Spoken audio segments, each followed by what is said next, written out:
saya Imade Januarta Santosa, nomor absen 12. Perkenalkan, nama saya Komang Siga, nomor absen 9.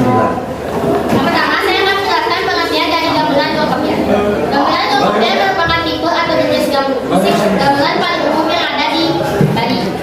Gamelan dua kopiah juga salah satu jenis gamelan yang tergolong baru atau muda. Dan yaitu gamelan ini juga merupakan salah satu bentuk tunjukan yang paling populer di Bali. Gamelan ini menghasilkan musik-musik yang keras dan dinamis.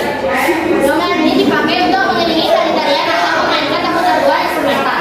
Secara fisik, gamelan dua kopiah merupakan pengembangan dari gong gede, kemudian dengan pengurangan peranan atau pengurangan beberapa buah instrumennya. Misalnya saja peranan trompong dalam gong kopiah, bahkan pada tabu tidak dipakai sama sekali. Gangsa jongkoknya yang berbeda 5 dirubah menjadi gangsa gantung berbeda 9. Cincin kopiah yang terdiri dari 4 sampai 6 pasang dirubah menjadi 1 atau 2 set cincin kecil. Benang yang semula dimainkan dengan memainkan pantul diganti dengan pukulan tangan. Gamelan gong kopiah memiliki 5 nada dasar yang disebut laras pelok, yaitu ding, dang, deng, dung, dan ga. Pada tahun 1928, 5 buah kaset rekaman yang melakukan informasi tentang kesenian musik di Bali memperdengarkan bahwa pada saat itu telah banyak tipe atau genre gamelan yang berkembang di Bali.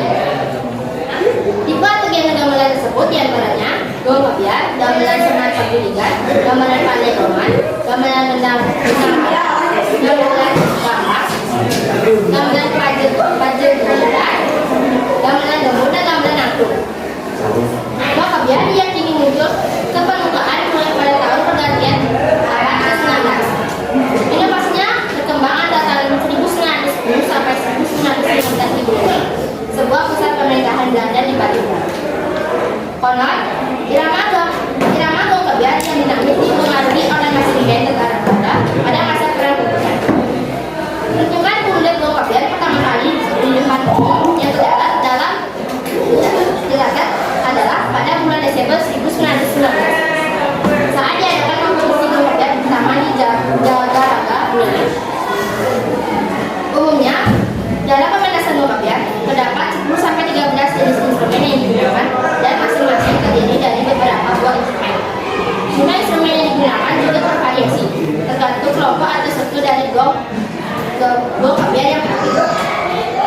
Instrumen yang digunakan tersebut adalah gangsa, gegokan, dudang, seyok, trompet, gendang besar, cengceng, kajak, suling bambu, rebak, gong besar, bebedan, dan kemong. Instrumen tersebut dapat dikelompokkan sebagai bentuk. Yang pertama ada trompet. Trompet merupakan instrumen bermojong 10 yang susunan nadanya dang, ding, dong, deng, dan dung. Instrumen ini mempunyai peranan yang sangat dominan dalam memainkan tabuh-tabuhan lambatan baik klasik maupun lambatan klasik di dalam barungan gamelan gong kopiah.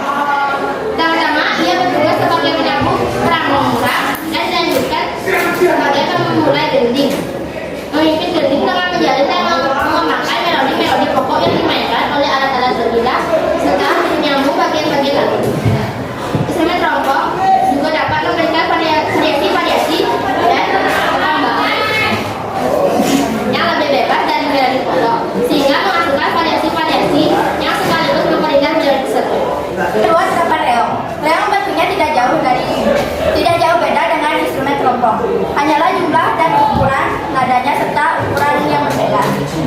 Adapun susunan nadanya sebagai berikut: deng, dung, dang, dik, dong, deng, dung. Instrumen reog merupakan instrumen pemukul yang dipukul oleh 4 orang penabuh, yang setiap orang mempunyai pola tabuhan atau pukulan dan wilayah nada tertentu. Dalam instrumen reog, pada bagian nadanya yang paling besar disebut penyorok, kemudian berturut-turut ke kanan atau ke nada yang lebih kecil disebut pengetar, ponggang, dan pembelit. Pukulan yang dimunculkan oleh instrumen reog adalah pola ubit-ubitan dan pola nusorotan. Jenis pukulannya norok, ubit, gegulet, berburu, memanjing.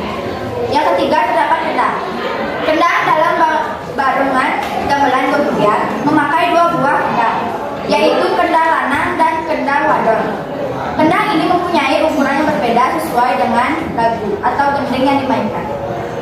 Kendang dalam gamelan gong kopiah mempunyai kedudukan yang sangat penting, yaitu sebagai pemimpin yang memulai sebuah lagu, menghubungkan ruas-ruas lagu, membuat angsel-angsel dan menghentikan lagu. Jenis pukulannya milpir, batu-batu, gegulet, dan cadang runtuh. Yang keempat terdapat bugal atau giing. Bugal atau giing adalah sebuah instrumen yang mempunyai bilah 10 dengan susunan nada-nadanya dari kiri ke kanan. Dong deng dung dang ding, dong deng dung dang ding, dong deng dung dang ding. Instrumen ini dimainkan oleh satu orang pemain dengan menggunakan alat pukul atau panggul. Fungsi dalam barungnya adalah sebagai pembawa melodi ataupun memulai sebuah gending yang dibawakan. Selanjutnya jegogan.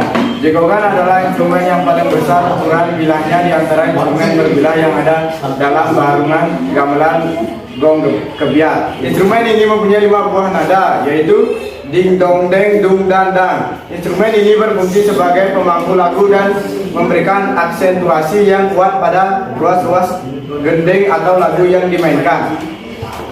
Gong adalah instrumen yang terdapat hampir di sebagian besar barungan gamelan yang ada di Bali. Instrumen gong ini berbentuk bundar dengan menggunakan moncol pada bagian tengahnya, di mana bahannya dari kerawang. Gong dalam barungan gamelan gong kebiar biasanya memakai 2 buah, yaitu gong lanang dan gong wadon.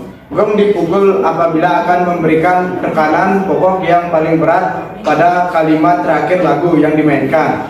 Kempur adalah nama dari salah satu instrumen yang bahannya dari perunggu atau kerawang. Untuk bundar dengan menggunakan pencon atau moncol pada bagian tengahnya. Kempur di dalam gamelan gong kebiar sebagai instrumen struktural, yang berarti letak pukulan kempur dapat mewujudkan atau menentukan bentuk gending.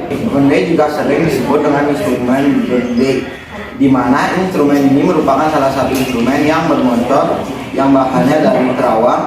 Bebende merupakan jenis moncol dalam kurung peset, artinya moncol tidak menonjol seperti pada instrumen moncol lainnya.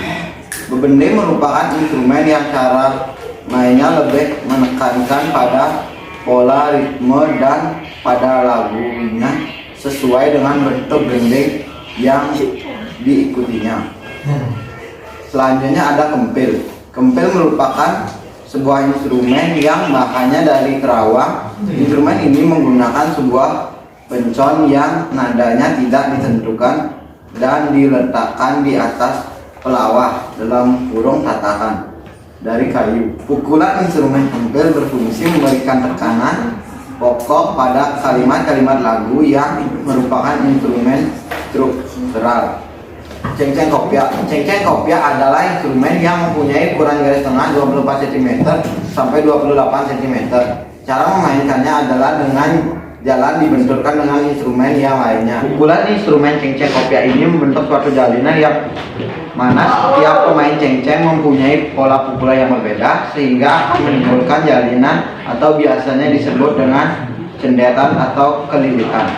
Dan selanjutnya ada kemong. Kemong adalah instrumen berpencon yang di dalam settingannya digantung dalam sebuah sangsangan kecil. Fungsi dalam barungannya adalah untuk mengisi ruang-ruang lagu. Yang selanjutnya ada suling. Suling adalah instrumen melodis yang dalam komposisi lagu berfungsi sebagai pemanis lagu dan menghubungkan ruas-ruas lagu. Suling dalam gamelan Bali biasanya mempunyai lubang nada sebanyak 6 buah dan dimainkan dengan cara ditiup. Yang selanjutnya atau yang terakhir ada cengceng kecek. Secara fisik, cengceng kecek memiliki 2 bagian, yaitu 2 alat pemukul atau penekap yang disebut dengan bungan cengceng dan cengceng tatakan. Teknik pukulan yang biasanya dipakai adalah malkal, ngecek, melundang, masel-sel dengan angin-angin lagu dan lain-lainnya. Fungsi dalam barungannya adalah memperkaya ritme atau angsel-angsel. Sekian dari kelompok 4, kita kami ada salah kata menghadiahkan sebesar-besarnya. Ramo Sandi. Om Sandi Sandi Sandi Om.